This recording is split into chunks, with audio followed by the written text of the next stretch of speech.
They want you to be above TikTok. Like, you become a TikToker on Instagram. They don't want you to go to TikTok. And I'm like, and this guy today goes, I got 5 million views and I made $250. And I go, listen, I don't usually get 5 million views. Now, on my shorts, maybe I get, if I'm lucky, 5,000. I make like 8 cents. So it's not even really worth it to me. Oh, we're live. Hello, hello, hello. Good morning, good afternoon, good evening, wherever you are, and welcome to another live stream. I am Scott, an American who has been living here for 30 years, and today we've got a fantastic show lined up because we've got a fantastic guest here. I'll be chatting with the 22-year expat veteran, Mr. Tom, also known as the eyebrows, whatever. Hey, I trimmed them up really good, didn't I? Leonard Brezhnev, I think that's what he's been called also. But he is Tom. And between the two of us, we have more than 50 years of experience in Thailand. But before I get started, and we are going to start quickly because I got to make the most of my time here. It's a really, really, really big show. Yes, a big show. Good morning, everybody. Good morning, Dowlo. Let me hang on one second here. Let me get everything set up. Make sure it's all perfect. I'm only going to say hello once. Hello, everybody. Let me get back to it here now, if I can. We are going to be talking about what keeps us here in Thailand after many, many years. And it's not the women. I hate to say it. It's not the women. But let's take a quick look at today's weather. Here in Bangkapi, it is 22 Celsius, 71 Fahrenheit with sunny conditions all this week. The AQI. It's so cold. It's so cold. It's so cold. Oh, I know. That's what the Thais are saying. Oh, that's freezing. The AQI here is a abysmal 186. No wonder my eyes are burning. It's just terrible. No wonder my eyes are burning. This is the reason why I'd like to get out of here. But the problem with the air quality in Thailand is there is no one place that the air quality is fantastic all the time. And there definitely is not one place where I want to move where the air quality is fantastic. I'd love to move to a place where it's 10 or 20, like Ecuador. Down by the beach there, it's like 10 or 20 in Ecuador. And I'm just wondering when the Thai government is going to do something about this. I mean, I don't know what they can do, but maybe they can implement the plan where there's not as much pollution. Although I go in the back and go on one of those boats in the back, and I can't believe how much soot comes out of the back of the boat. You're talking about the Kong boat? Yeah. It's absolutely horrendous. They're big, huge diesel engines. It's nasty. It's black. Black soot comes out of the back. And it's usually after it's filtered through the water. The exhaust is underwater most of the time. Well, you see the soot coming up in the air, and it's just terrible. Oh, Dowlo's coming to Thailand. Good for you. Good for you. Good for you. Let's see here. What else? Oh, the temperature. High is 32 Celsius. Notice I'm doing it in Celsius because I have to get my mind around that because somebody said something. I don't remember where it was. They said, oh, they never talk in Celsius, even though it is in Celsius in Thai. 89.6 Fahrenheit and the low 21 Celsius or 69.8 Fahrenheit. And all the Thais are crying about it being cold. My wife's wearing a jacket today. And I'm like, what are you doing? And she's like, I'm cold. You think I should wear this jacket? I'm like, no. She said, I'm wearing it. The feel-like temperature is 26 Celsius, and that's 79 Fahrenheit, and humidity is a whopping 64%. So, before we go on, if you enjoy this stream, if you enjoy the channel, do me a big favor, hit the thumbs up. Supposedly it helps. It tells YouTube my content is worth sharing. for what that's worth. And if you're new here, consider subscribing. Click the notification bell so you don't miss any of the streams or the videos. And you can go down below in the description. Everything is there. You can find it. And if you really want to be generous, you can leave a super chat, super thanks, Cash App, Patreon, whatever you want. You can do that. So let's welcome my guest, a whopping 22-year veteran in Thailand. His name is Mr. Tom. Thank you very much for joining us. How are you doing? Recovering from traveling from Florida 3 days ago. So a little bit of jet advance. So it's jet advance, so you can relax. It catches up to you. Jet lag, you feel like you have to catch up to it. So okay. Yeah. But other than that, fine. So how long were you in Florida? 3 months and half a week. 3 months and 3 months. Now, did your wife go over there? No, she didn't go. Not this year. We kind of straddle the years. You don't mind that you're away for 3 months. I mean, why did you spend 3 months there? Just to hang out with your mother? My mother's 88 years old, and she lives alone.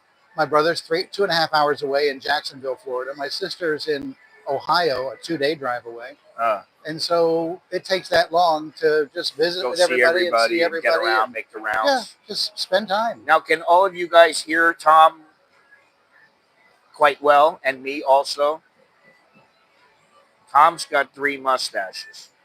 3. I don't know how. I didn't shave today. Oh, you don't even shave for the show. What's going on with you, man? I can't believe you didn't do that. If you look at me, clean shaven as you are. Clean shaved. And the reason is because my friend in Ecuador said, listen, you look like a bum when you are not shaving. And sometimes I don't mind that. I don't mind having that 5 o'clock shadow, that rough look. But you know what? It makes me look younger because I have all gray hair in my beard now. So once I got over the fact that my mustache is gray, I decided to grow it back. Well, you're all gray now. Yeah, but how old are you? I'm 64. 64. So I've got even a year and a half older. My eyebrows are even salt and pepper gray now. They didn't used to be a year ago. So now, does the carpet match the drapes? Is that how you say it? I never look. Or do you dye? Oh my God. Dye a triple batch and dye the snatch to match. Is that what you're saying? Yeah, something like that. Well, tell us how you ended up here in Thailand and what year you arrived. Well, it all revolves, like many things. I would even venture to guess most things with foreign men in Thailand, it revolved around a woman. But mine's... Most men, really? Yeah. Okay. Yeah. All right, I'll take your word for it. Yeah. But mine was a little bit different. I lived in Tucson, Arizona. There was a Thai there who had graduated from the same university I went to years before. And someone decided because we had that in common, they would introduce us. And so we dated for a year in Tucson, and I asked her to get married. So we got married after a year. After a year, we got married in Tucson. And then she was a restaurateur in Pattaya. In addition to being over there. Yes. She was there to learn supposedly to work in a restaurant as an illegal worker, to learn the ropes, and then come. She was illegal. She was legally in the States on a tourist visa. She was just illegal. Not entitled to work. Okay. Yeah. And after she came back to the States, things didn't work. It came back to Thailand, things didn't work. And so after about a year, almost a year being apart, I decided to come to Thailand. Oh, she was here and you were there for a year? 8 months. Jesus Christ. That's a long time. But I traveled back and forth a couple of times during that time. Okay. So I finally hung my shingle in Bangkok on February 3rd, 2002. 2002. Okay. Geez, that's 23 years. Oh my gosh. Well, it'll be 20. I don't know when you came in. February 3rd. February 3rd. So on February 3rd, it's 23 years. And the year before that, it was half on, half off. I got you. All right. Well, so I'm a little bit reverse of many Western men that come here. I did not come here, find a Thai woman, fall in love, and get married. No, you found the Thai woman in the U.S. which is a little different. Yeah, I know several people who have done that, and usually they have pretty good relationships. Their relationships usually work, unless the girl's in the United States and then they come over here and they expect the guy to be something that maybe he's not. You know. Well, in my case, she was the daughter of a very, very famous movie star Uh-huh. of the 60s, 70s, 60s and 70s, 50s, 60s and 70s. And she was used to The finer things. a roulette style of marriage. I was her fourth husband.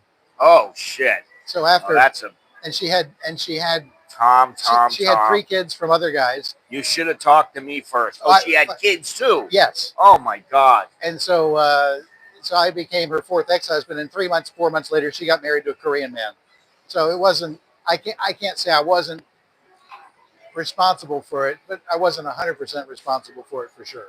So yeah, I mean, it was my choice. That's my responsibility. But yeah. It's kind of understandable if like maybe one of the husbands dies. Oh, he got in a car crash. No. And then the second husband, well, you know, he turned out to be somebody that he really was not.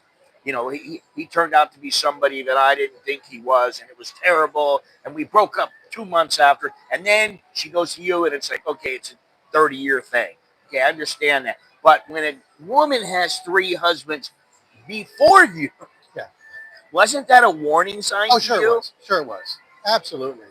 She's but you know, I don't talk about what she's done. On my side, you know, I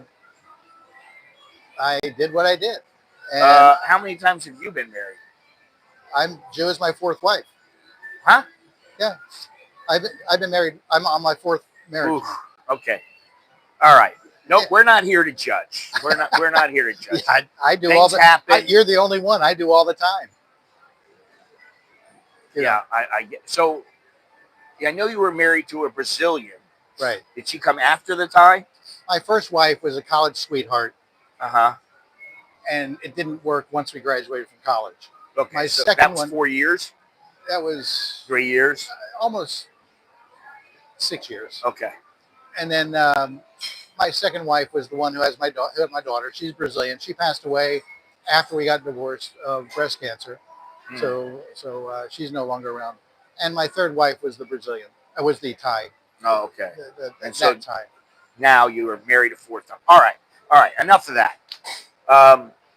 You know that things were different back, you know, around 2000, 2002, 2003. Very. So what were your first impressions of Thailand when you first got here? What made you just say, wow? Again, or did anything? I came here to follow my spouse, to be with my spouse. So you didn't care where it was. I'm following my honey. Yeah. I knew a little bit about Thailand before that.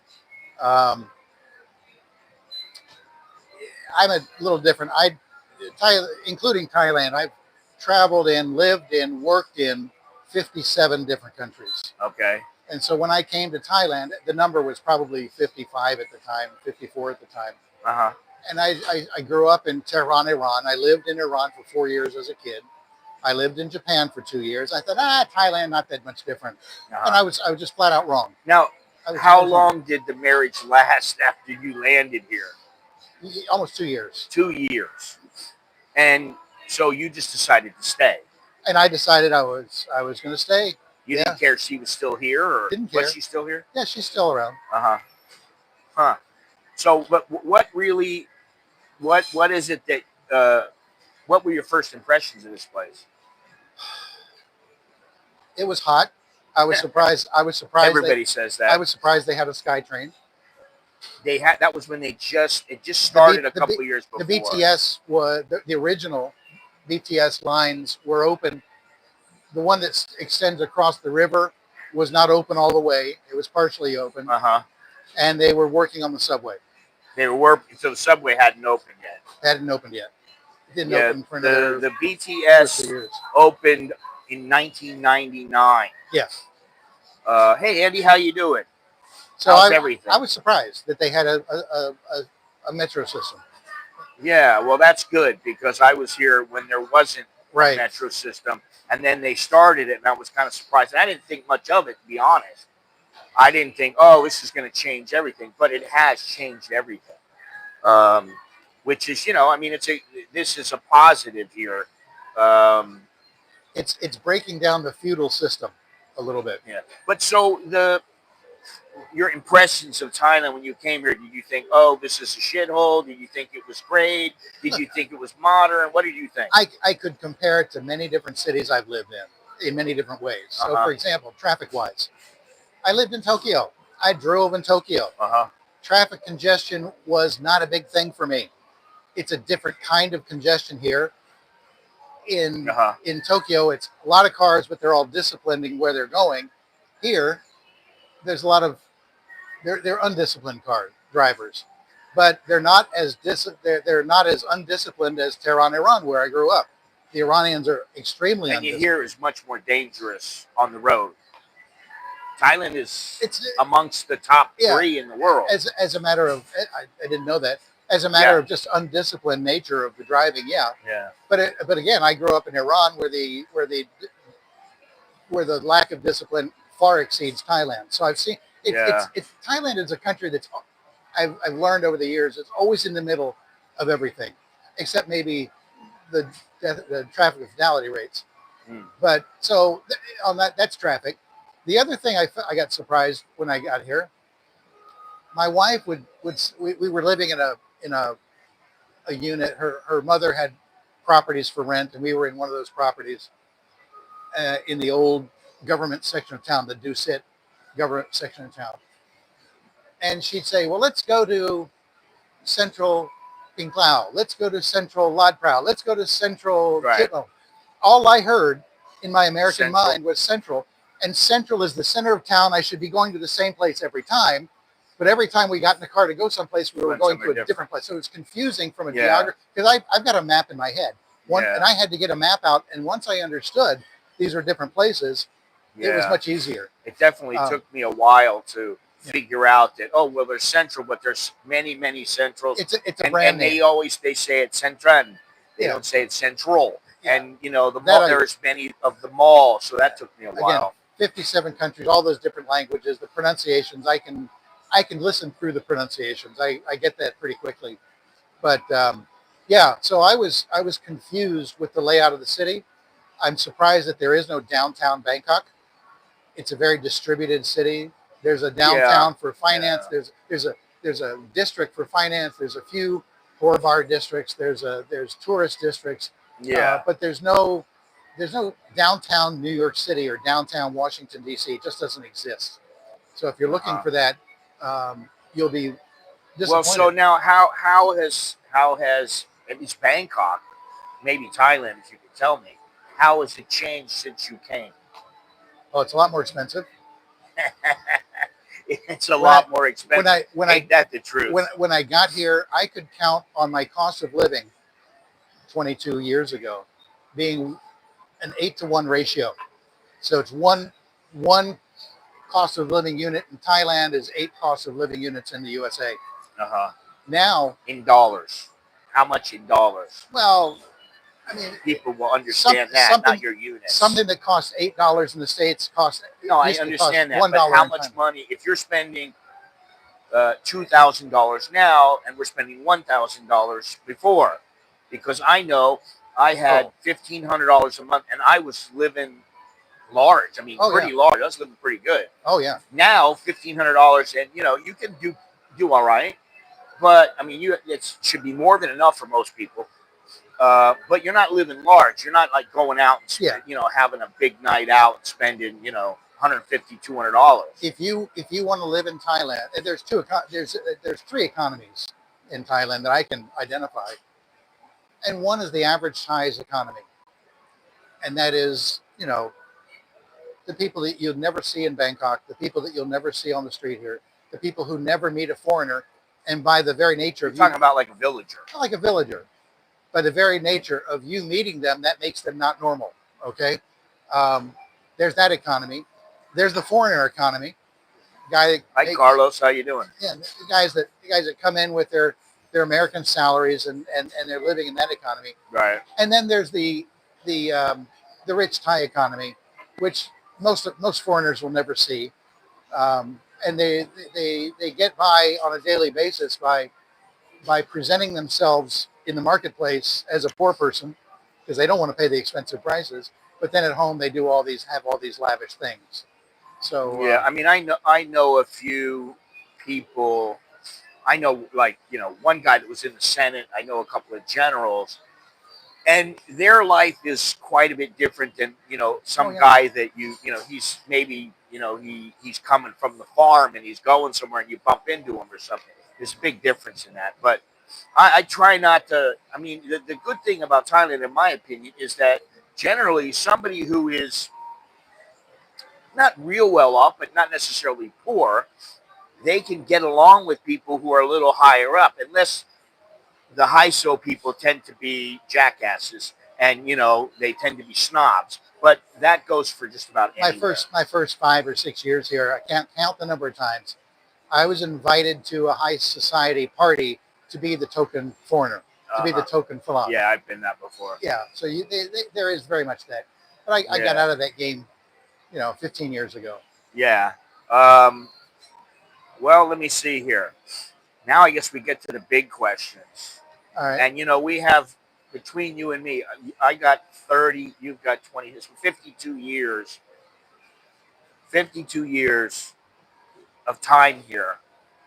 So I think we know a little bit, which I always say that people in Thailand, they think they know, and most people don't know.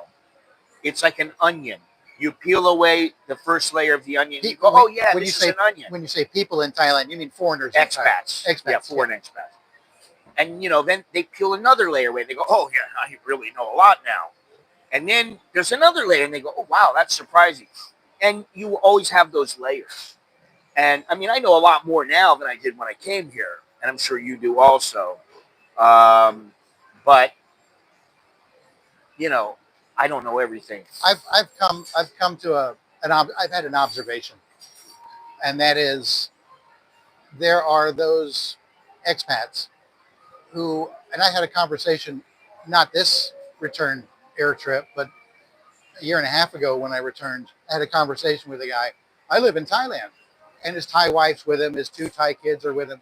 I said, oh yeah, how long have you lived in Thailand? Oh, I've lived in Thailand 7 years. Really? Kids don't speak Thai. They're half Thai kids. What he meant was he comes and visits Thailand for a month or two every year for 7 years. That's not living in Thailand. No. That's not what Scott and I mean when we say living in Thailand. There's a big difference between visiting and living here. Yeah. I mean, I've said that a million times. And so I've come to an observation that living here for up to 7 years, you're always going to feel a big surprise. 7 years is kind of like the wall. Like the same with a marriage. Yeah, when you exceed 7 years, good morning, Jim. You start to accept ties for what they are instead of trying to be the foreigner who comes here to make the country better. Yeah. Well, don't do that, by the way. I gotta say something. When people come here in the beginning, sometimes they always compare. They want to compare what it's. Oh, in America, it's this much, and you know what? I don't care now. I really don't care how much something costs in America. I just know it costs this much in Thailand. And then, maybe, okay, then I'll go, oh yeah, I could get this in America. I know there's a lot of things that I can buy here, and I'm going to pay maybe, let's say I'll pay $250. In America, I might pay $180. But then by the time you ship it over here and you're paying duties, you're going to pay $250, $275. So that's why I don't compare. That's just me, but I see a lot of people. Unless you take a big suitcase with you and you can get it through customs and without. Yeah, but I mean, without inspection. I'm not even at that point now where I want to bring a bunch of suitcases so I can carry everything back. I mean, I bring one backpack. My wife brings a backpack, and if we really need to, we'll just borrow a suitcase from my mother or my father or something like that. Go, listen, we'll give it back to you. When we come back. Okay, no problem. And then, we put everything in the suitcase. But that doesn't happen very often. I had a big suitcase with all my clothes in it. I bought some stuff, not that much. a small, typically hand carry-on bag. Yeah, I checked it in with all the extra stuff. It was 20 pounds. My suitcase, my big, huge suitcase was 40 pounds. So I had to split it. So. All right. Well, listen, we talked about why you moved here and everything, but what were your biggest challenges when you first arrived? And again, did anything really surprise you? My biggest challenge was realizing that no matter what I thought about my previous preparation for being in all those different countries for all those different times, and that really did not give me a foundation in Thailand. Yeah. I didn't have it. I had to rebuild a new foundation of what it was like to be in Thailand. Right. Because it's not the same as any other country. You know. No, I can tell you what's the same and different. But the other in with that, the thing that struck me so, and it still today in some ways strikes me so blatantly, is that the Thais on a surface level so often present themselves in a Western-like manner. They look like they're doing things like Europeans or Westerners. Not because they're trying to copy anybody, but maybe some are. But because that's just what they've grown into doing. Their reasons for doing them and the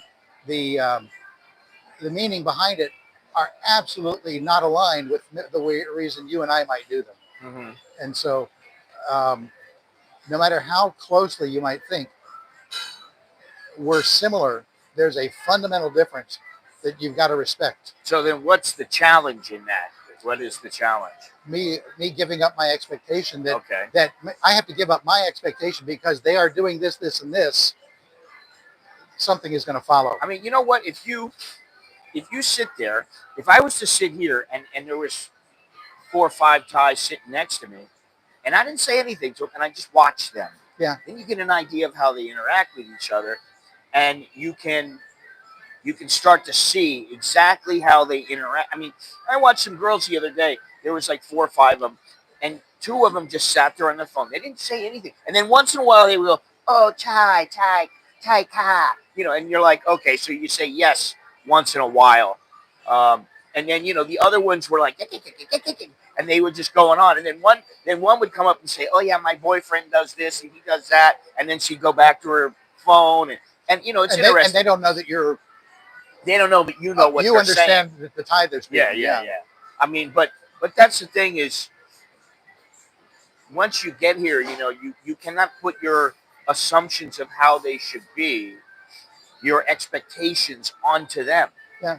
You just gotta, hey, you be who you are, and you try to conform a little bit. Yeah. I don't conform 100%. I'm not like 100% Thai. Oh yeah, I speak Thai every minute, and I don't really speak any English, and I don't do all that stuff. I mean, we're in my house. Me and my wife speak English. Mine too. Sometimes, me and the kids speak English. Sometimes we speak Thai. My wife will be speaking Thai to the kids, and then I'll jump in and say a few words in Thai, But most of the time, we're speaking English. We go out.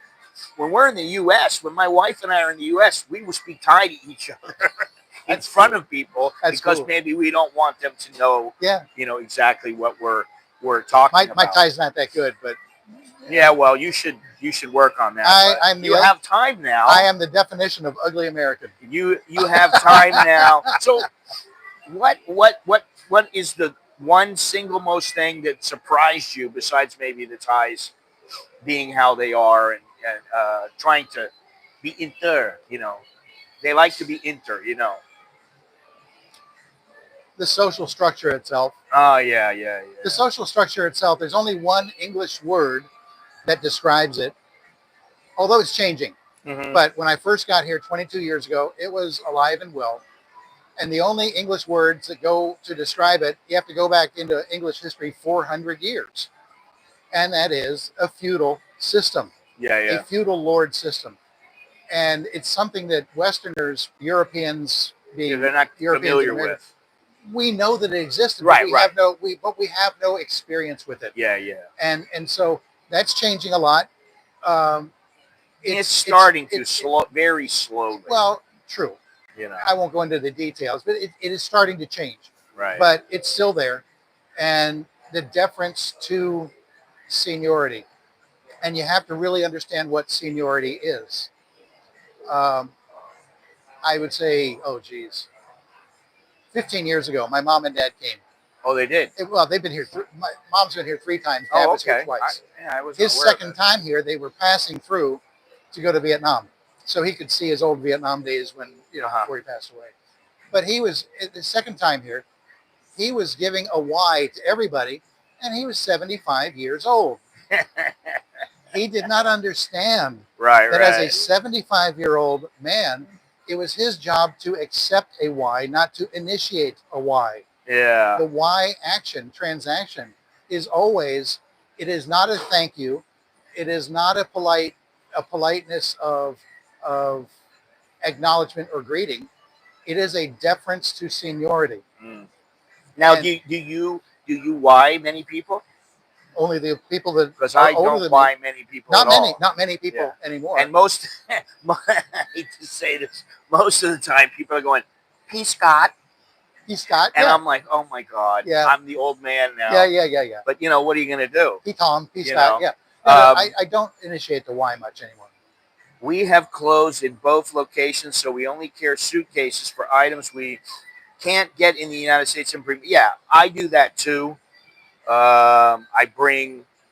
There's some clothes that when I go back again, I don't know how long it's going to be, but when we go back or I go back alone, I'm going to buy some clothes because I just can't get these clothes over here, and if you have them shipped over, they charge you for duties, and it's like a $50 pair of shorts ends up costing you $100. It's Really? just not. Yes, Tommy Bahamas. Okay. Listen, go on to Tommy Bahamas website, and what they will do is charge you the duties and tax before you even buy. You have to buy it with the duties and tax attached, so you don't have to do that when it comes here. And I don't want to have to get my mother or father to ship it for me because they're getting older. I don't want to put them through that. Everything I've ever bought in the States, I've had it transshipped through my sister, and she'll open it, repackage it, and ship it as used. Yeah. And that it doesn't matter if it's brand new, as long as it's been opened and repackaged. Then I pay a 7% VAT on it, effectively a 7% VAT on the declared value. Yeah, but, well, I haven't ever shipped anything direct. Now, from the time that you arrived until now, tell me about the cost of living and what you remember. And do you think Thailand is still affordable for most expats? If you're retired on Social Security and annuity, yes, it's very affordable. Okay. The thing that makes Thailand affordable today is the cost of living. In the cost of living is the cost of healthcare and the cost of transportation. You can still get around on public transportation in Bangkok, and many other places. But healthcare, you rolled your eyes a little bit, but all I've learned in the last since COVID is that the healthcare system in the United States is corrupt, absolutely corrupt. I can't speak to Europe, but in America, have you seen the prices go up in the healthcare system here? And what about the cost of living? How it's because I mean, listen, it's some things have gone up 100%. Yeah. Since 25, 30 years ago. Remember, the cost of living indexes are all indexed on very specific goods and services that the average person would need. So if you're trying to buy things that are out of that indexed list of goods, pork, rice, those have stayed relatively constant. But if you want to buy those imported things like cheese, wine, wine, those things have gone up a lot, and they're not even a part of the cost of living index. But that's true in America too. Yeah. And if you look at like a site like Numbeo, you can compare let me compare the Ukraine to Thailand. Let me compare Thailand to Ecuador. You can do those things. And if you compare it to the United States, generally it's much lower. But what I always say is some things are cheaper. Some things are more money. And some things are the same. It's not true that everything is cheap in Thailand. It's just not true. It's not true at all. No. Healthcare is affordable and it's excellent. That's one reason Thailand is the founder. They were the originator of medical tourism. Right. Bahtman Hospital, and that's expanded to other places. But almost 3 years ago, I almost cut my thumb off. Went to a government hospital, spent 3 days admitted to the hospital, had emergency surgery to repair my tendons and nerves that same night by the same doctor in the emergency room who went to the surgery. And 3 days later, I was released, and my hospital bill for 3 days in the hospital, plus food, plus surgeons, plus everything, was $750, 16,500 baht. Yeah. In the commercial hospital, Well, 16,500 baht is not $700. what is it? It's about 525. Okay, so when I tell the story for my American friends, I exaggerate because they never believe 500 baht. It was 16,500 baht. Okay, that I believe. Yeah, and in the commercial hospital, not the government hospital, the same treatment with less capable doctors, according to one of Thailand's best heart surgeons, would have cost me $7,000 cash.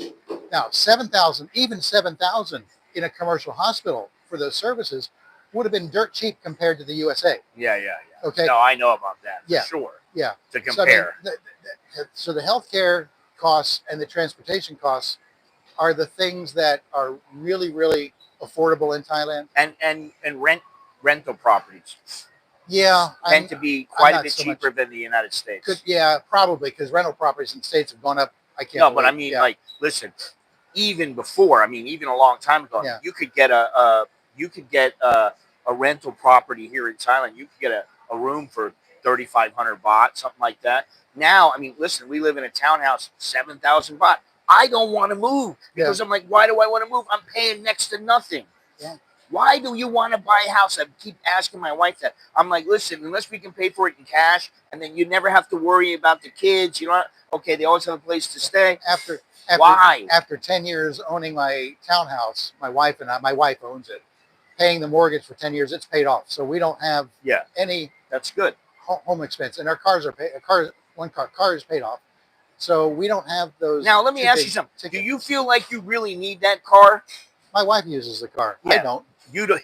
No, I don't. You don't use the car because I do when I want to, when I need to. But you don't really need it. Yesterday I used it. I went shopping. Today I got here by a motorcycle. I'll tell you why. Because I had a few people who are like, "Oh, you can't live in Bangkok without a car." I'm like, "What are you talking about?" I'm like, "You got to be kidding me!" Fine without a car. Because I can get anywhere, and the way that I look at it is that when I want to go somewhere, I just need to have about 5-10 minutes notice. I can give that notice. I push a little button on Grab.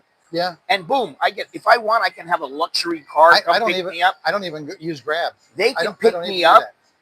Yeah. And they will chauffeur me to wherever I want to go. I have my own chauffeur on call. That's how I look at it. Right? Now, if I want to go, a little cheaper route, I can go on the SkyTrain. I just took the SkyTrain for the first time in like 3 months, a couple of weeks ago. And I've taken the boat one time in about 3 months just because I've been staying in this area. But you don't have to have a car to be here. Yeah, you don't. Now, what keeps you here after 22 years? And have you ever thought about moving somewhere else? I'll answer those in reverse. Pre-COVID, I was considering repatriating to rural Florida because my mom's getting old. Right. And I would like to be close to that, near my brother. And I saw everything was going wacky in the States. And this is not a political discussion, but the politics of the U.S. just became so crazy. I gave up that idea right away. So, yes, I plan to stay here until I die. I will be cremated. And my wife, if I die before my mom, will take some of the ashes and send them to my mom. But nice to know you're thinking ahead. Yeah. What keeps me here? My wife and her family. So you would live in the United States? Not so much anymore. No, I gave up that consideration. I gave it up. Yeah. So okay. So nowhere else on the planet that you would go. You wouldn't go somewhere else. Hey, thanks, Carlo. Carlos, thank you very much. Let me give him a thumbs up and a big. What's this deal here? And there you go. There's the thing there. Let me do one more time. Give Carlos a thumbs up. Thank you very much, Carlos. Choke D to you. I appreciate it. Very good. 1999. Cannot complain about that. That's a big day on the Malin stream. That's really good. So, although I got to tell you, if you want to watch a video that I think is pretty good, what's the name? I don't even remember the name of it. Let me take a look at it. Let's see here. It's just the last video I put up. Is $200,000.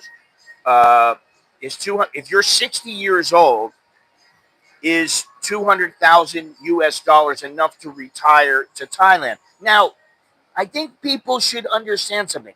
I'm not saying, oh, if you have a pension, if you have Social Security, because I'm not saying it's all Americans.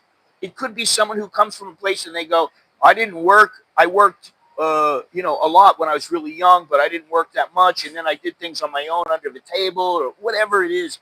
And they don't have a pension. They don't have Social Security. So it's just, it's for an example. If you have $200,000 and you are 60 years old, do you think that's enough? Because $18,000 a year is $1,500 a month. Now, if you do the math on that, you can you're only living, if you're not earning any interest or you're earning low interest, you're only going to make it to maybe 73, 74. What happens if you live longer than that? You don't have any money. That was my point. So that's that video, and I appreciate all the views I'm getting on it, which is quite nice. I actually got some views. So I'm thankful for that. But thank you again, Carlos. And Tom, what is one thing that's better about Thailand than when you first got here? And I think I know the answer to this question, but well, I'll go back, and it's actually happened very recently in the last 4 or 5 years. I said when I first got here, I was surprised by the SkyTrain, and the entire metro SkyTrain subway system has matured dramatically. Yeah, and there's one line that I would like to see go in that's been plagued with legal problems. Which is that? I think it's called is it the Orange Line? That's going to go under Ramkhamhaeng. Yeah.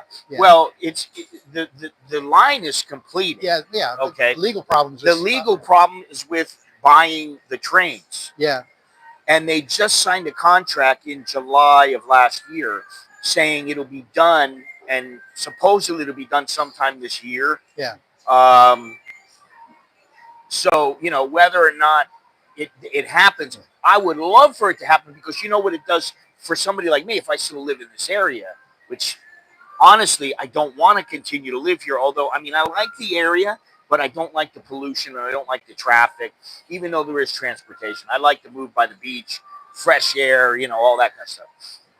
And, I got kids, and it makes it more difficult. I'm a mountain guy. I'd rather go to the mountains. I'd rather be near the beach, the breeze and everything, walking down the boardwalk. But that line will make things much better because, first of all, you're going underground. You're also going above ground.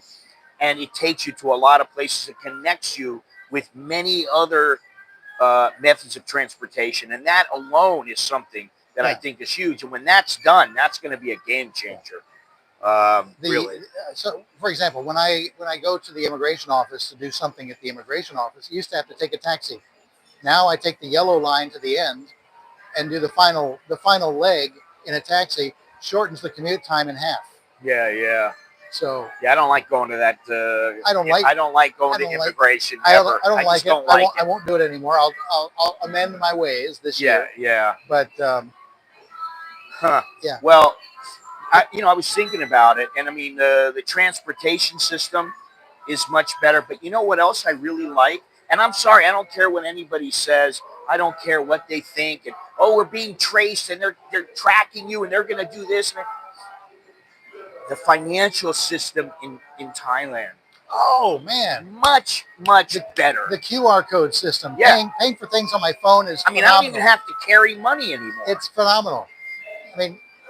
It's like Hong Kong, where you have the octopus card. You just go somewhere and you go, here's my octopus card, and you don't have to You don't have to pay with, dollars, or Hong Kong or whatever. For the audience out there who's familiar with Apple Pay or PayPal Pay or Google's payment system, the Thailand QR code system is totally different in that those other systems are third parties that charge you a fee on top of that, like a credit card fee. Right, okay? Like PayPal. Right. The QR code system is actually operated by the government-owned bank, K-Bank, and the infrastructure is free to all banks to use, and it's free to all buyers and sellers to use. So you can actually, it's affordable to pay for a 10 baht bottle of water. Right. For somebody with the QR code now, system. Some places will go, oh, you have to spend 100 baht or something like that. I've seen several places. I know, but that's just because they're like, I don't want you paying for something that's 3 baht or something like that. But the net effect of this, and I have a colleague who's a senior executive vice president at that K-Bank. And he was telling me how the system was developed, and I won't repeat all of it because I may not even remember it accurately. But what I do remember, what he said was that they developed it for the rural areas first. And what the net effect of having this government infrastructure for banks to piggyback on is that the number of account holders in banks in the rural areas skyrocketed dramatically. Yeah. They solved what the third world has been trying to solve for a long time, and it's called micropayments. Yeah. Okay. Yeah, and so in order to use the system, a cart vendor in Rongquan, a village of 3,000 people, right, has to have a bank account. Right. And they maybe open a bank account with 100 baht. Right? Yeah. And their average transactions are 25, 30 baht. Right. But that money is flushing through the bank system now, where it used to be cash. Yeah. And the banks are making profits on that hand over fist. Now, the other thing that I don't know if you're aware of is that, well, they do have, Dale, there is I forget the name of it, but there is a software out there that is for tourists who come to Thailand, and you can use your QR code from your bank, and it goes through that software, and then it comes out of your bank. I don't remember the name of it, and I need to think about it, but listen, why should tourists be able to use that? Well, I guess maybe it's more convenient and everything, but I don't know how they're going to solve that other than that software, like I said. And that's, again, you're back to a third party, and you're paying a third party for services. Yeah. You have a Bangkok bank, yeah. Subway just over Tom's shoulder doesn't take cash. You pay via. I don't know if it takes. I don't really know if it takes cash or not because I haven't eaten there in a long time. They used to take cash. They used to. I don't know what they're doing now. But if they don't, listen. If I go there with cash, they should take it. That's how I view it. Yeah, because cash is king. Cash. There is cash for a reason. It is a negotiable transaction. You're using something that is used explicitly to pay for something. And so I don't like that called legal tender. Right, it's legal tender. So why can they not take it? To me, that's a deal breaker for me. I love the QR code. I think it's great, but I don't like it when they say, "Oh no, we don't take cash." So you don't take legal tender. Well, then you can fuck off. That's how I look at it. Yeah, I just take my business someplace else. Yeah, I'll take my business elsewhere. What was I going to say? It was about the payment system. I don't really remember. But actually, I learned something. Your QR code, the QR code payment system, I forget what it's called, is linked to one bank account only. You can't access that. You can pay with QR codes, but the quick pay system or whatever it's called, prompt pay. That's only to one account. That's one account, and you have to disable it. But that's not the same as QR. Right. Yeah. See, there is something known as prompt pay. It's like close. Zelle. Yeah. In America, Zelle, where you attach it to your bank and you want to make a payment, you just transfer it and it's there in seconds, like 2 seconds. They have prompt pay here, so somebody goes, "Oh, okay, let me give you my prompt pay." They give you their phone number, You put their phone number in, and it automatically sends it to whatever bank it is. So that's nice. QR is rather different in that it can go to any bank. If whatever bank you have money in, you can pay for it with that. So to me, that's probably, I mean, that and the transportation system are the two biggest things that I use every day. Yeah, those would that be have the two big changed. ones Yeah, I use it every day. And sometimes, listen, I have We no don't, money. God willing, we don't use the hospital system every day. Yeah. But the motorcyclist, sometimes I take a motorcycle over here. Guy's got the QR code on the back of his helmet Yeah. or on the back of his jacket. Yeah, and I just, a lot of taxi drivers. he's driving along. I'm scanning it. By the time we get there, I've already paid him. Yeah. It's fantastic. Really, I love it. I don't care what all the negatives. I don't care about that. All right, let me get back to these questions here. Now, I don't know. Are you a big person in the expat community? Have you? Because I'd like to know how you think it's changed, and you think there's more or less connections between expats? Been there, done that, moved on. Not part of it anymore. So, but I know you have some friends. Most of them have moved on. No. Yeah, that's the thing. Yeah. A lot of people move on. I've moved on. They move on, and I know people, they used to come here all the time. Now they just don't come here. When I first got here, the American Chamber of Commerce made a big push to get small businesses part of their membership. Right, Dowlo. And they've moved back into a mode where they're just kind of favoring big, huge corporations, and individual memberships and small business memberships aren't as welcome as they used to be. I was a member of the Rotary Club, one of the 3 English-speaking I Rotary never was part of that. I mean, I've been there. I've been to those parties where you know my girlfriend's family was literally the family name was recognized as in the royal family, traced back to Rama I. And when I showed up uninvited by them, they were shocked that I was there because of the people I knew who were there at those kinds of parties. I don't do that anymore. It just doesn't do anything for me. I mean, I have a handful of friends, and I've said this before. I have a handful of friends. You, my friend Billy, Jono, a couple others. I have a couple of Thai friends. That's it. My family is basically, if I want to do something, if I want to go somewhere, and I want to go with people somewhere, the first people I ask are my family now. And, when I was working before as a photojournalist, I didn't really ask them because I couldn't take them with me because it's going to be more expensive. Now we have a bit more money, and, they're not quite so young, so we can do that. But, that's nice in my opinion. Yeah, I mean, I have a handful of friends. I know he has a handful of friends. He comes here, he'll bump into me. I have people from the channel bump into me all the time and everything. And sometimes it's like, listen, we hang out for a few hours and we go on, we do our thing. We go on our merry way, and that's it. So go back to that question. You asked me why I stayed. Yeah. Why I'm staying. Right. I didn't quite complete that answer. Not just because of my wife, but her whole entire family. Her whole family. We dated for 4 years, and without ever talking about marriage. You're talking about who you're gonna have as if you're gonna marry somebody. I wasn't looking for marriage, but we were together for 4 years. Yeah. In that 4-year time, I got to know her family.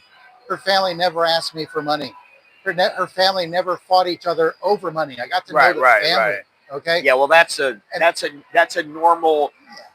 I want to say normal, but it's more like a middle class family who are not constantly going, gimme, my buffalo's sick. And so, that doesn't happen. The reason that happens to guys is because they're going with not always, they're going with girls from the bars, or they're going with girls who don't have much money, and they're trying to take care of their family. They need money. Yeah. And what you want to find a girl who's got a job. She's spending less than she earns. Her family is like that too. They've got some land or a car, and they've got a house. And that's kind of what you want. When I met my wife, introduced through a school teacher, She was single. She had a good job. She owned her own condo. Now, the condo that she owned, the title to, was an efficiency apartment, but it was hers. She owned it. Right, right. Okay.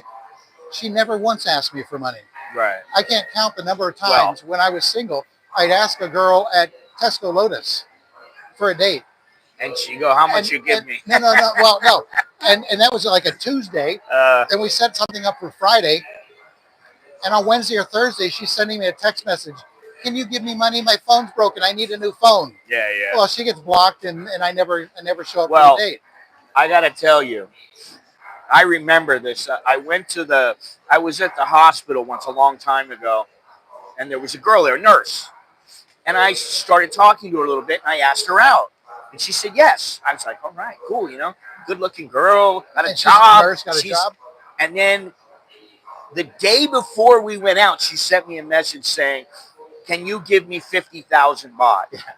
And I went, listen, I thought I talked about this with you, about this, farang are not just an ATM. And you have a job earning quite a bit of money. Why do you need the money from me? And I later found out she had a Hello Kitty collection at her house that was really extensive. She spent a lot of money on it. And I'm like, so you get a Hello Kitty collection and get all the makeup and everything you want, and I'm supposed to foot the bill for it. And I was like, no, and then that I didn't go out with her. And that's another set of values that I just didn't want in my life, for example. Yeah. But no, so in that 4.5 years, I got to know her mother, I got to know her brother, I got to know her sister. I got to see how the family interacted. Right. And in that, well, that's a long time, honestly, even for a Thai. But. Yeah, and I decided I wanted that in my life, and that's still why we're together today. It's because I like that. I like the family. That's important. There's no drama in the family, and so that's why. Well, I mean, listen, I've been married a long time. I've been married since my wife has been in college, and that's a long time now. Sorry, honey. But her family never said, oh, we've got to have money from you. You need to pay this much. They never said that.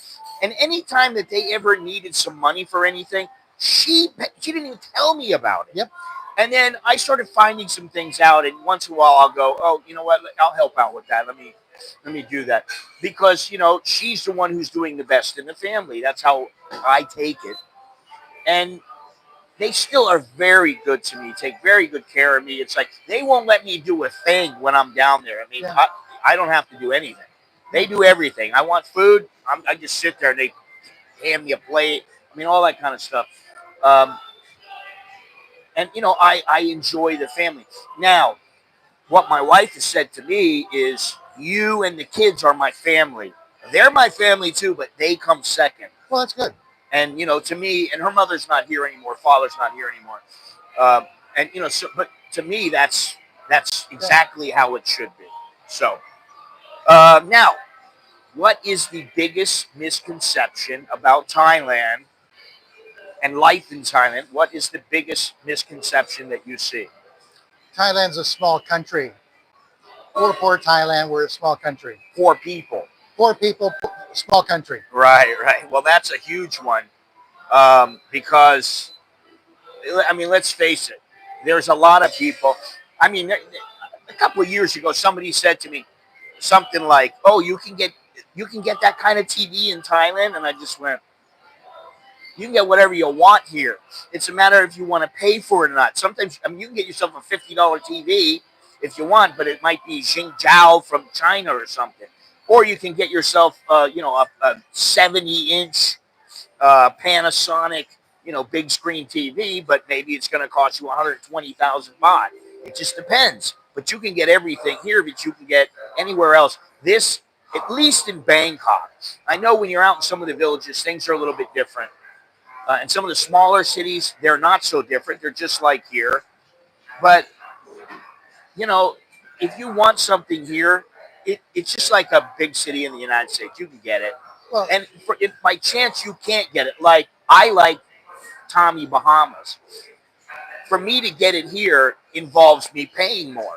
I can't just get it. They just don't have a location here. So if I want it, all I do is I tell myself, I'm going to go back to the United States. I make a list. I buy that stuff when I'm in the United States. I bring it back, and I go, that's it. It's done with. You know, there's nothing else I got to think about. When I say both Thais, and they perpetuate it by telling it to foreigners, and foreigners believe it. Thailand's a small country. Well, if you look at the number of square kilometers, it's the same size as France. It's the same size as Texas. Yeah, but countries. Yeah. It's the same size as France, and nobody complains that France is a small country. Okay. Yeah. The GDP per capita, the number of people in Thailand, again, 70 million people. That's an average sized country. It's in the middle. It's in the 50th percentile. Yeah, France has almost 70 million. Almost 70 million. Same number of people. So they're very, very similar in and size. The GDP per capita in Thailand is in the 50th global 50th percentile. It's in the middle. It's in the average all the way around in almost all metrics. Yeah. It's not small. Let's see here. Can QR code be attached to line? No, not yet. However, you can attach your rabbit card. Let's see where that is. I don't do your rabbit card. Boom. You can attach that. And with this, you can pay at many, many restaurants and things like that. And you can also pay at the BTS. And you can also pay, I think it's 7-Eleven. You can pay at many places. Yeah, but you still have the Wise card. No, I just got it. You just got it? Yeah. Are you able to use it? I haven't used it yet. Oh, I want to know if you can use it. Yeah. That's what I want to know, because they stopped making them a little while ago. Yeah.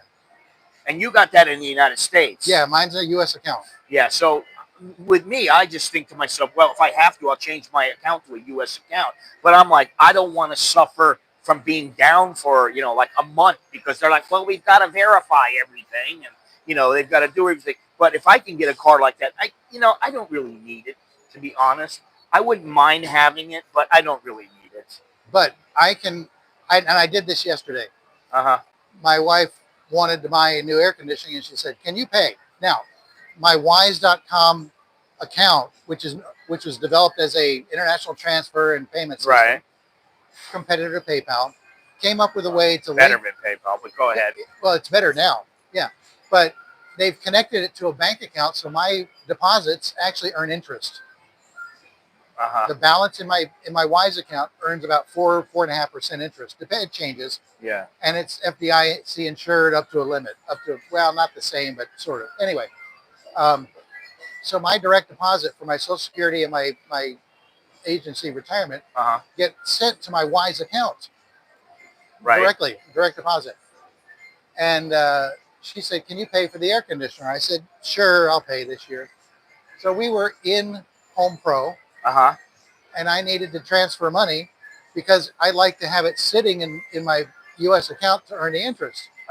As I was there on my Wise phone app, I transferred $500 from my Wise. It was there in 15 seconds. Wow. And I was able to pay for the air conditioner. I could have put it on the Wise card, but I didn't, because my wife, actually, I paid it to my wife. My wife put it on her credit card. She wants 1% cash back.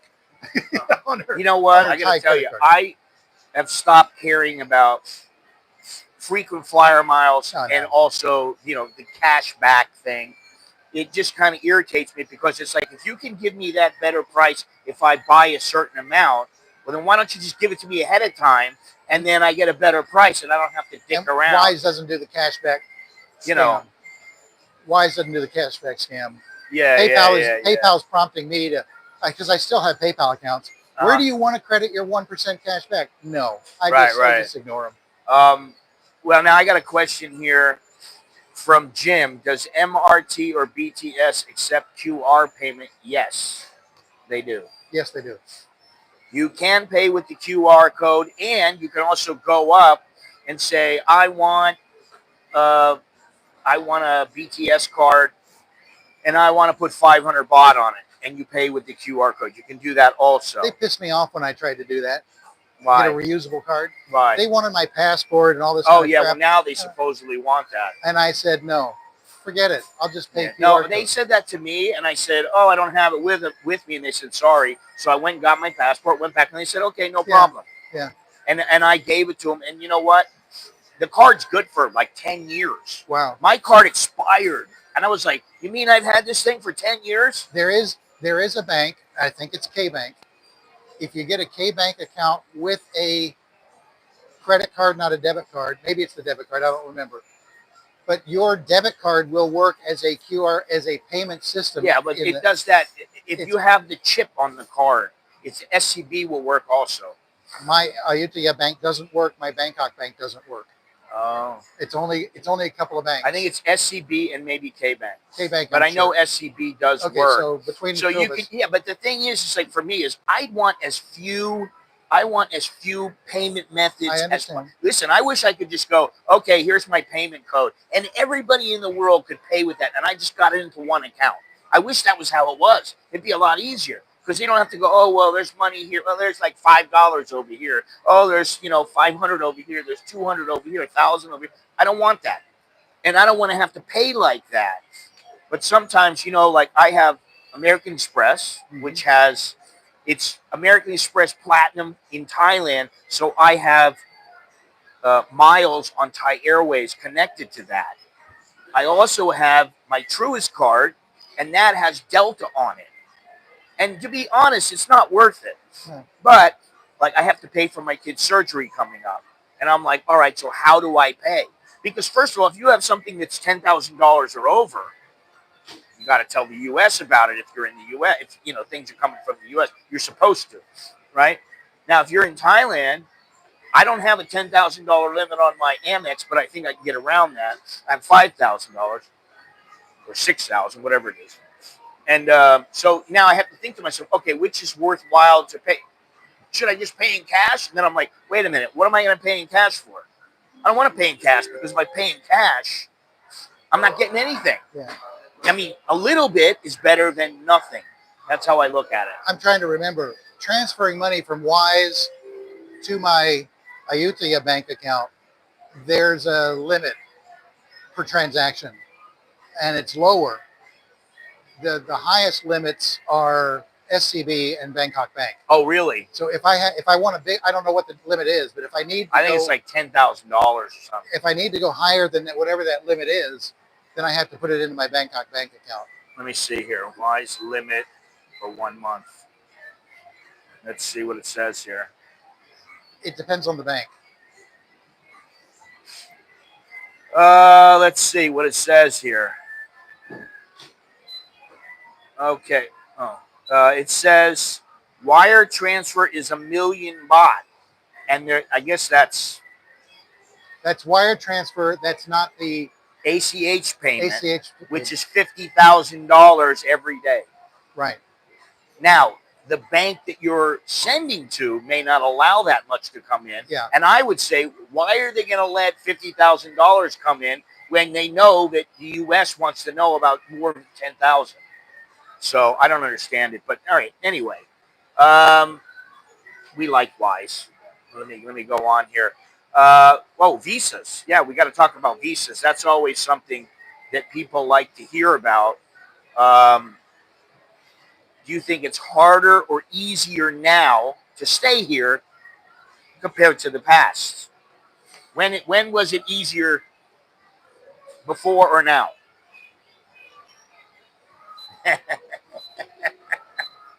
All I can say is let me preface what I say, that the visa rules are always customized to your home country. So if you're a Brit, you have different visa rules than Americans have visa rules. Okay. If you're Japanese, you have different visa rules than Americans do. Right. With the Thai government. Okay. So I don't have any experience with other nationalities. I understand that. I can just speak to what my experience has been as American. Uh-huh. Right now, they eliminated my favorite method of getting a visa. What? Oh, the way Thailand doesn't offer it anymore. Oh, because you used to go and get a marriage visa for 3 months. No, I used to get a marriage visa for 1 year multiple entry. For 1 year multiple entry, which you have to go out of the country every 3 months. I have to go. They don't offer that anymore. Really? I didn't know that. Yeah, I didn't know it until I went to the website. The beautiful part about their website is it's pretty accurate. Uh-huh. Okay. This is the Washington, D.C. or the L.A.? This is the Central Foreign Ministry website, Immigration Foreign Ministry website. When you tell them where you live. For Thailand. When you tell them where you live, you have to prove that you're out of the country. Right. They check your IP address. They want you to take a instant picture of where you are. Okay. Okay. And they will assign you to the embassy that's responsible for your zone. Huh. So Florida, the DC embassy processed mine. Right. Because I lived in Florida. Yeah. Okay. The only thing I did all the things on the website. The only thing they asked for more was they asked me to prove that I was getting an annuity. So I gave them the letter from Social Security, which qualified to the dollars amount they needed. And they came back and you say, can you show me a bank where you've been receiving that into your bank account? A reasonable request. Yeah. So I gave them a copy of my Wise bank statement, and they issued the right away. So I have a 90-day single entry non-immigrant O spouse visa. Huh. I'm going to take Scott's advice. Go to an agent in Pattaya. A registered agent. A registered agent. They need to be registered. And I will and I've already cleared things through that person. That they've been very communicative. Right. They will convert me to a non-immigrant retired, not non-immigrant spouse. Right. Okay. Well, I think first of all that's much easier. It has to be it has to be non-immigrant O. Beyond that, spouse or retired doesn't matter. It has to be non-immigrant O. Right. And so they will go beyond that. And there's only one question. Some of the early paperwork list they sent me, they said I needed a letter from immigration about my residence. Who said that? The agent. Oh, really? The most recent list of paperwork. Oh, you know what? But that's because you're going. Oh, well, no, it's an extension. I don't know why they're asking for it. But they asked me for it. No, I had to get that when I did my extension last year. Oh. I did. The most recent paperwork list was missing that. So I asked her for clarification. She hasn't clarified it yet. Huh. But, if I need the letter, I need to go to the immigration office here, pay 200 baht, wait a week, and get the letter. Yeah. Okay, well, another question here. Do you think Thailand's charm has changed over the years? Why or why not? Very good question. I never thought Thailand had charm to begin with. Well, the people are so it hasn't changed. The people are charming.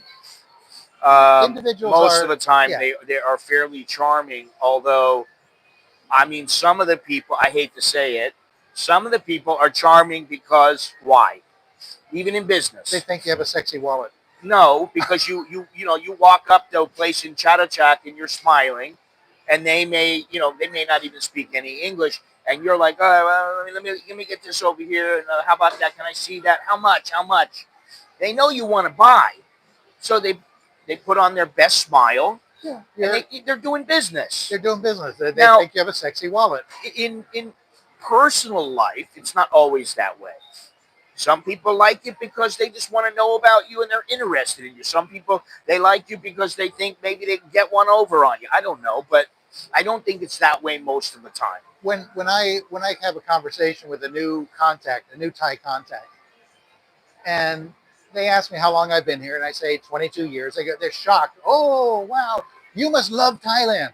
Well, and my answer is very dull, panhandle answer. No. And then they're shocked. And I don't say that. No. Then I relax and I give it a little levity, but they're shocked at the deadpan answer. And I said, look, I don't live here because I love Thailand. I said, do you live in Thailand because you love Thailand? And they think a little bit and they say, no. Well, sometimes they do say yes. Most of the time they think, no, I live in Thailand and I love it because I love it, It's my country. It's my country. I said, I live in Thailand, and there are things I love about Thailand, but I'm not here because I love Thailand. Well, that goes to the whole, is Thailand paradise? It's paradise. I see these guys, and, I see a lot of people on YouTube when they talk about Thailand, they go, oh, all these YouTubers always say the good things about Thailand. Well, that's because they don't want to be negative. I mean, honestly, listen, I can tell you 50 things bad about Thailand, but Do they bother me? Do they really get me? Do they change how I think? No. You know why? Because there's 500 things that are really good. So it doesn't bother me. Because you know what? If I go back to the United States, it's going to be good things and bad things. Yeah, there's not a place you can live that doesn't have good or bad. And like 57 countries. I can tell you good and bad about almost every country. Yeah, I mean, every place has good and bad. And to say that, it still gets me to this day that people believe it. Oh, it's paradise. Okay, listen, you're living on the beach. You got a nice bungalow, maybe 1 bedroom bungalow. You're paying 500 baht a day, and you're living there. You're right on the beach, and you got things to do. You can play volleyball. You can play takraw. You can go hiking. You can look at the birds. There's so many things you can do. And you're not working. You go, oh, wow, this place is paradise. Okay, temporarily. But then maybe you need to work and start making money. And even if you don't, then maybe you get bored with all the things that you're doing there. You go, oh, I got to do something else. It's like, I hate to say this, but it's like eating Thai food. If you eat pad Thai 500 times, you may not want to eat it again. If you're a Thai, you eat other foods. You eat Japanese food. You eat Italian food. They do it. So why would you think, oh, I'm going to come to Thailand. I'm going to live off of $200 a month in food because I can just get Thai food off the street and it's so good. Yes, it's true. You can get great, excellent Thai food and you pay, it's more now than it was in the past, but you're paying a pittance really. And so if you're paying, say, $2 a meal, maybe you're paying $6 a day. But are you going to do that year in, year out, and you're going to be in Thailand for 30 years like me, or 22 years, or 10 years, and never eat anything else? And you're like, oh, I'm going to splurge this month because I haven't bought anything other than Thai food in 6 months. I can tell you that I did some set of videos a year or two ago saying I'm going to try to eat Thai food for a week. And I got Thai food, and by the 5th day, I was like, ugh, what am I going to have that I like now? I've already had a lot of things I like. Now I got to eat other stuff that maybe I don't like so much, or maybe I just don't feel like eating it. It's not that I don't like it. It's just I want to eat something else. And I'll tell you, by the end of that week, I was like, Jesus Christ, I'm glad I can eat something different. And to be honest, I get bored with American food that I eat here. I get bored with steaks. I get bored with burgers, hot dogs. I don't want to eat that shit all the time. So there is that. Now, what is one piece of advice you'd give to someone thinking about moving to Thailand for the first time? Ooh, yes. I like that one. Moving to Thailand. Yeah, they want to come here and become an expat and live here for, a good period of time, if not forever. Find a job before you get here. Well, what about if they're retiring? If you're retiring, just, the income isn't an issue. Yeah, make sure that if you're retiring if you're doing that, follow the law, follow the regulations. Well, yeah, you should do that all the time. I hate to say it. Properly get your retirement visa. If you qualify, the retirement visa now, if you get it in the embassy, the qualification is $2,500 a month verifiable income. Or 800,000 baht in the bank. I understand that, but you don't have to have $2,500 if you have the 800,000. Wait a minute, I agree. But what I'm saying is, if you don't have an annuity of $2,500 a month, then you're going to be, then I think you're going to be skimping. So you need $2,500 to live here? A new person? I think so. Here's what I think. That's what I think. Because I kind of differ from you. I think you can live here off of $1,500 a month. If you're single, I think you can live here and have a moderately good time. And, you just have to watch your money and all that. But you're going to need some money to get set up. Well, that's the point. Yeah, that's his point. I mean, so look. You can do that on a monthly basis and say, oh, I've got to have $2,500 for the first year, and then after that I can cut it back or whatever. My mortgage payment used to be roughly 12,000 baht a month. I don't have that anymore. Okay, car payment used to be roughly 12,000 baht a month. I don't have that anymore. But if you're somebody new coming to Thailand, you might want to buy a car. You might get a loan, but you need money to buy the car. You're going to have rent to pay because you're not going to buy a house because my wife bought the house. I paid the payments. Okay. Right. So I mean, it's a whether you're married or not, your monthly non-discretionary expenses are eating out of your $2,500 a month. I think $1,500 you're selling a little short because a lot of these people. I don't think you have to. You don't have to buy a house. Your rent's going to be more than it used to be. Okay, but yeah, 50,000. If you're paying 12,500 baht for your rent, that's a quarter of your rent. That's about what people recommend.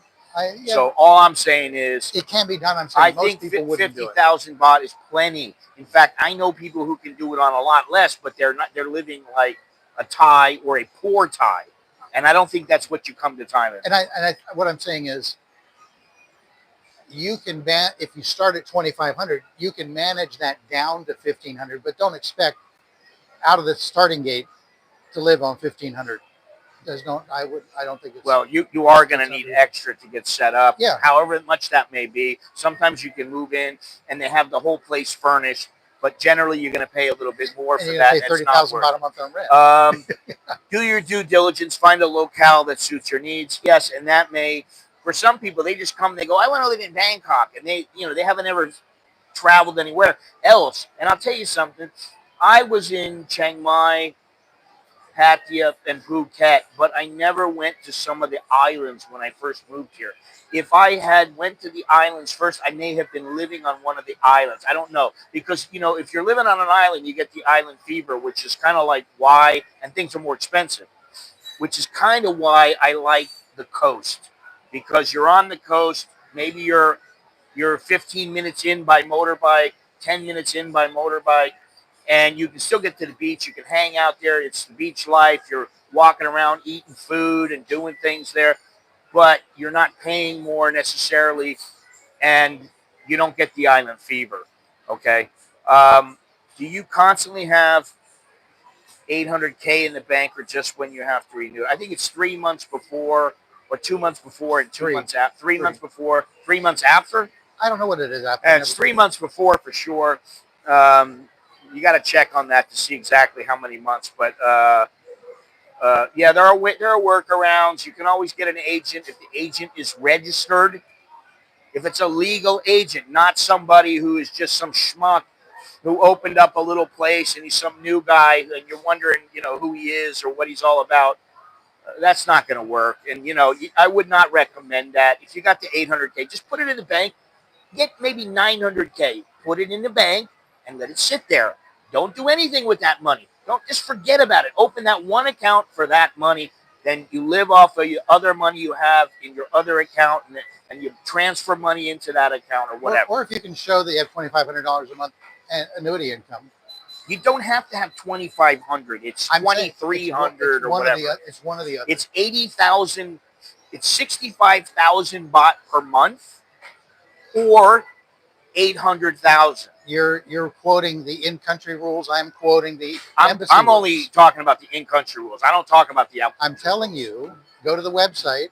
In order to qualify for a retirement visa, they want you to show $2,500 US. Well, then don't get it outside of the country because that's bullshit. You have to get a non-immigrant somehow. No, you all you have to do is come over here. You'll get your visa after. You can do that. Believe me. You can do it on a tourist stamp. You can do it on a tourist stamp. Okay. Probably I would not, and I would that way you don't have to do a. Did you get a police? What do you call it? A police, a report that tells you you're in good standing and you're not under arrest. I've never seen a request for that. I have. Okay, I've never seen a request. And that comes from being over you're getting it from outside of the country. I wouldn't get it outside of the country, to be honest. Just first of all, $2,500 a month. I mean, you figure it out. If it's 30 baht to the dollar, that's 75,000 baht a month. So 34 or 35 baht to the dollar is quite a bit more than 80,000. Not everybody has that, especially when it's 65,000 baht in country and 800,000 baht or 800,000 baht per year. You just show it and you just forget about it. That's what I would do. I would not try to put the money in every year. You just transfer the money over. The bank knows what the money is coming. You set it all up. It comes in, boom, it sits there. You don't fuck around after that. Enter on a tourist stamp, apply for O visa once you're arriving. More hoops to jump through if applying outside the country. Say that again? There's more hoops to jump through if you're applying outside of the country. I had no hoops to jump through. There are more hoops. Because in some places and sometimes they will make you get a police report. They will make you have that $2,500 like you're saying. They will make you do several things that you don't have to do when you're in the country. Not only that, if you get an OA visa, which is outside of the country, you're going to get an extension. You don't need to show the insurance if you go with the agent. If you get an O visa of any kind and you extend the O visa, you don't need insurance. If you get an OA visa, you need to show insurance, mandatory insurance. Which one is the A? It's the one you get outside of the country. Spouse? No. Or retirement? It's an OA. That's all you have to think about. OA. That's all. Outside country, you require police report and insurance. No requirement applying in country. That's how it is. You don't need to show insurance. It is mandatory to show insurance if you have an OA. And that's what some people are crying about it. Wait a minute. They are crying about it because they say, well, why does the OA visa need it, but the O visa doesn't? And people just go, fuck off. That's what most people say. And if they do change it, okay, oh, well, I have insurance that meets the requirements, so what am I worried about? Yeah. I'm not worried about anything. All right. Let's move on because I don't want this to get testy. Which with Tom, any little thing that he deems improper might get. Okay, what's your favorite hidden gem or underrated spot in Thailand that you recommend to others? Thalagnam Talingchan. Huh? Thalagnam Talingchan. The Talingchan floating market. And you think that's a hidden gem? Yeah.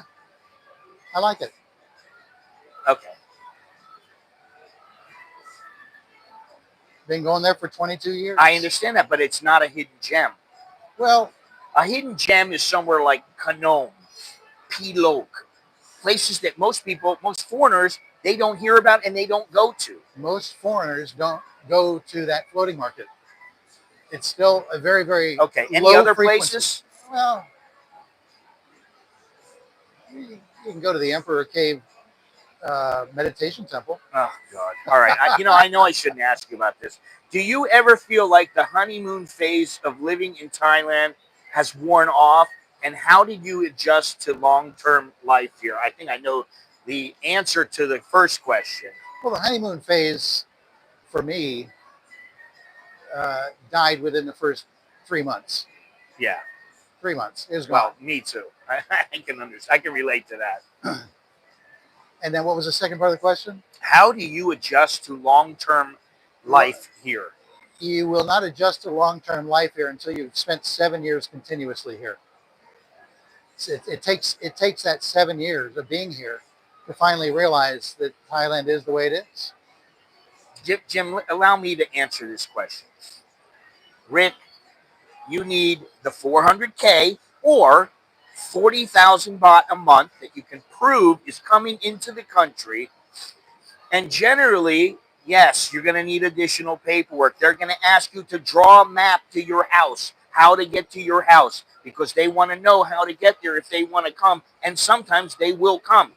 For me, what they did to me is they made me take pictures of my closet, of my wife's things with me and her standing there next to the things, of our kids standing with her in front of our house. It was a pain in the ass. And my wife had to go.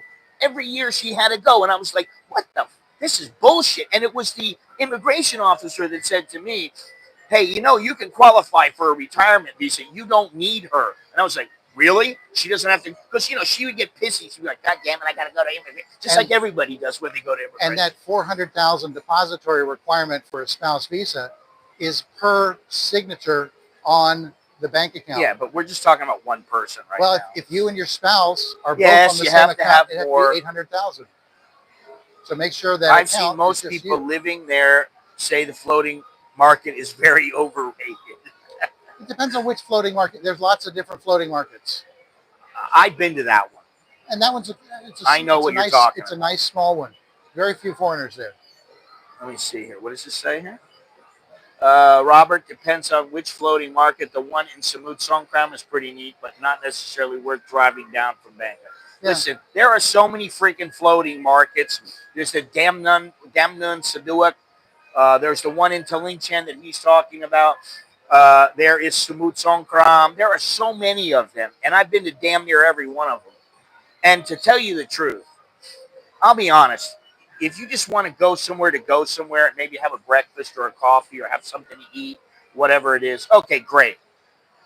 Other than that, it's kind of like, imagine I go to, what's the name of that place where they have the coffee guy? I have the coffee guy. It's called Smell Dream Coffee. And the guy has all these manual coffee makers. He has all these great grinders that are like $500 each and stuff. That is not necessarily a floating market, but it is considered a floating market. They just don't say when you want to go to a floating market, go to this place.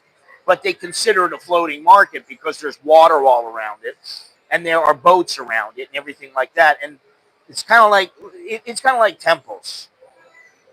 Most of the time, if you've seen one temple, you've seen them all. Not all the time. You got the blue temple, the white temple, the this temple, that temple. Yeah, I've been to the floating market inside Icon Siam. I've been there a couple of times, and my wife wanted to go for New Year's, and that never came about. My kid wanted to go for New Year's. They ended up falling asleep and waking up, and we're not going to go. So anyway, let's see here. What is your take on the healthcare? You talked a little bit about it before.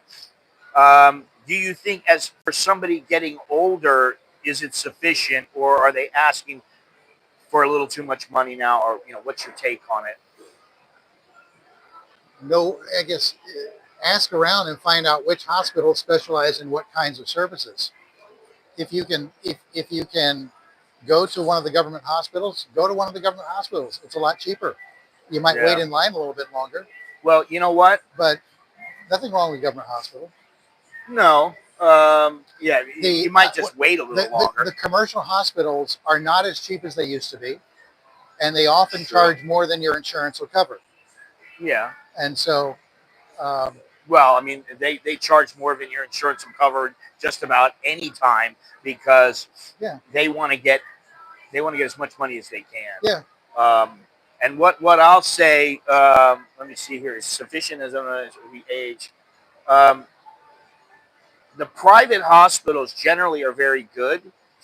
However, I mean, every private hospital I've been to, they tell me one price, and then I go to pay the bill, and it's more money. And they go, wait. This is not what you told me. You told me 400,000, not 473,000. Oh, sorry, but this not include doctor. And I just go, no, you told me 400K, right? From my hip, I always tell the story. I had a VIP card at Waitangi Hospital. That means I get 15% off the bill. And I don't particularly like going to that hospital because I think most of the admin people there are a bunch of bitches. I think they're just, they got their nose up in the air. Give me my money. That's kind of their attitude. And I don't like that. They don't want to work with you, and they're just difficult. So I called them up. I said, I got a VIP card. How much for a anterior hip replacement? Oh, 550,000. Then my wife called up the next day and asked the same question. 400,000 or 450, something like that. But it was like 100,000 cheaper. I called up a bunch of hospitals in private hospitals. in Bangkok, and they were all $450 to $550.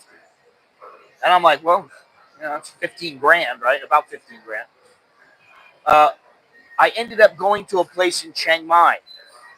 The doctor was very well known. He spoke perfect English. He was a, a, a an American born to a Thai and Indian mother and father. So he had multiple nationalities and passports. I go to his place.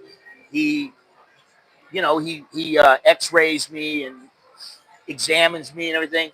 I get out of there. It's like 320 baht, and I go, 320 baht.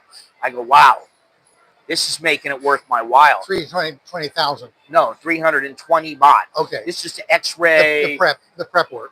The X-ray. Okay. And for him to examine me. 320 baht. I go, oh. He goes, yeah, we can set you up for the surgery. Just let me know. So I start talking to him about the price of the surgery. 300,000 baht for the surgery, which at the time was about $9,500. Something like that. So I thought to myself, 9,500 or 15,000. I can fly to Chiang Mai, and on the way back, I can go first class, and I can go there and get a hotel, and it will cost like $3,500 cheaper to go up there. And I thought he's very highly sought after and recommended by expats living in Thailand. And so I thought he's got a great reputation. And I went to the hospital. I go, hospital is, it's not a brand new hospital. Everything's brand spanking new, but it was, it was nice. And then I paid the bill, and they had some Russian girl working there. She spoke good English and everything. I asked her how much. I pay the bill. Boom. I get out of there. I go, holy shit. And my hip has been good. It gets sore once in a while. I didn't pay that. Now, I checked on my kid's jaw. He has to have jaw surgery. In the United States, it'll cost anywhere from $15,000 to $50,000. And here in Thailand, it's about $9,800. So you're going to save quite a bit of money. So that's my take on the healthcare. I think the healthcare is better here, but I don't think it's necessarily cheap. It's just cheaper. But if you want healthcare, sometimes you got to pay. But what I can say is what you're saying about healthcare there is true. The healthcare in the United States is just beyond corrupt. It's beyond fucked up. BFU, beyond fucked up. Yeah. It's just a mess. Okay. Now, looking ahead, I think you already said it, but you view yourself as someone who's going to live here until the day you die? I have no plans to leave. Yeah, I'll be here. So you don't want to go to another country and maybe live there for a while, check it out? My days in 100,000 mile a year club are gone. Okay. So you're here. And, sometimes I think, well, we're going to go somewhere part-time. And then sometimes I think, I barely want to go out of the city. I barely want to go out of my neighborhood. What's going to make me want to go take a trip to, say, Ecuador, Portugal, wherever it is, and go, oh, we're going to live here for the next 6 months? I'm not sure. I may take a vacation to Singapore, take my nieces to, Universal. Right. But that's just a weekend trip, So then what is the best thing about living in Thailand that hasn't changed since you arrived? And what is the best thing about Thailand, period? No snow. No snow. Well, that's a pretty big one. I always say this. I'd rather I'm too hot than I am too cold. There's no snow. Honestly. I just came back from 3 months in Florida, near Tampa, not too far from Tampa, rural Florida. Uh-huh. And the retirees there's lots of snowbirds. They come down from Michigan and Ohio and Chicago to spend the winter in Florida. And I said, I'm here on vacation during the wintertime, but I'm not a snowbird. And they go, what? Yeah, snowbirds escape the cold to come to Florida's warmth. I come to Florida in the winter to experience Florida's cold and escape Thailand's heat. Yeah. So, I said, I don't want, and then they laugh. Well, Florida's not cold. I said, I didn't want to experience cold. I want to experience Florida's cold. Not Michigan's cold. Not right. And then they go, oh, yeah, I know what you mean now. Yeah. Well, I mean, and then the thing is, if you bring a Thai We were in Florida before, and it was like maybe like 58 degrees or something. And my wife was like, "Oh, it's so cold here. Oh my God!" I go, "Wait until you go out to where there's snow." Yeah. I'm like, "You think that it's cold here? Go into where it's 25 degrees and it's snowing and you're freezing your ass off, and you want to go outside and go walk around. Go where it's -5 Celsius. Yeah. Yeah. I've been in Russia. Russia it was -10. Yeah. And and I went out in a pair of shorts. I just wanted to see, well, how long can I go out for? And I did go out for a while, but then when I came back in, I was freezing my ass off. Oh yeah. So it's gotten down to around 40 degrees in North Florida recently. Okay. Where in North Florida? Where in North Florida? I can recommend Hobbs Restaurant, level 6, Icon Siam, great view. Yeah, I'm not going. I'm sorry, but I'm not going to Icon Siam. I'm not making a special trip down there. Although I may go down there, if I feel like going to Icon Siam. I'm on the river for some reason, and then I'm going there. Then maybe I would check it out. But I live too far away from there. I don't want to just go check it out for the sake of checking it out. It doesn't matter that much to me. Yeah, Vandy, we were asking how much. Oh, yeah, Jacksonville. My brother's in Orange Park. Orange Park. Okay. Yeah, I'm in South Florida. Suburb of Jacksonville. I'm in South Florida, starting to get on to the Keys. And it was so funny. I turned on the Keys. I turned on. It's about an hour away. The top of the Keys are an hour away. Yeah. You know where near the Keys. No, listen, Key Largo. Key Largo. But I was watching a show the other day, and they were doing fishing for mahi-mahi, which, if you don't know, it's dolphin. Real people, real fishermen call it dolphin. Dolphin fish. It's a bluish-green fish. With and they were fishing for dolphin. And I was like, oh, my God, they're fishing for dolphin. Where are they? Isla Mirada. I go, oh, my God, I've been there many times. Isla Mirada is about halfway And I watched that whole show, a third of the way down. Fishing show, which I don't usually watch that. And I was like, oh, this is fantastic, See, because I used to work at Homestead Air Force Base, which is a lot closer than where your place in Florida is. Anyway, all right, let me see this here, what we got to say here. Let's see. Oh, does anybody have any questions for Tom before we wrap it up? Any questions for Tom or myself or whatever? I've been in -30 here in Indiana maybe 15 years ago, where you can take a pot of boiling water out in it and toss the water in the air, and it turns to powder instantly. Ooh. Where? In Indiana. Oh, yeah. No, thank you. No, thanks. I'll pass on that. Now, does anybody have any questions for Tom or myself? How does Tom fill his day? Hobbies. It's a good question. Because everybody has to have one or two things to keep themselves busy. Yeah. If they're retired. And now Tom is fully retired. Kind of like, Over the years, I developed a relationship with a business English school. And I will pick up a class or two and teach Zoom, or I'll teach. Are you still doing that? I'm now absent any classes, but I finished my last classes from Florida. So, okay. So yeah, I'm talking about 2 or 3 a week. The rest of the time, I might write a program on the computer, or might go to, I don't go out at night to the bars and stuff. Right. I'll take a traditional Thai massage. I'll do a I'll do some of the things that. Okay. Any other questions there from the viewers, from the Peanut Gallery? Any questions? Do we have any questions? I guess not. I don't know. There's a lag, so I gotta. You can give us the answers, and then we'll try to give you the question. The old Johnny Carson. That'll work. I guess that's all we have time for today. I want to thank Mr. Tom. You're welcome. What part of Bangkok is he in? The same part of Bangkok I'm in. Different vector. We merge at this mall. I'm a little south of the mall. You're a little north of the mall. You're only about, how long do you walk here? I took a motorcycle taxi. Oh, you took a motorcycle. He's about 2 miles away. I'm about a half a mile. So not that much. But I want to thank Tom for joining me and sharing his amazing insights. It's always great to hear from somebody other than myself, even though I'm right, he's always wrong. But we won't get into that. I'm only joking. It's always good to hear other points of views. So I appreciate it. See you later, Jim.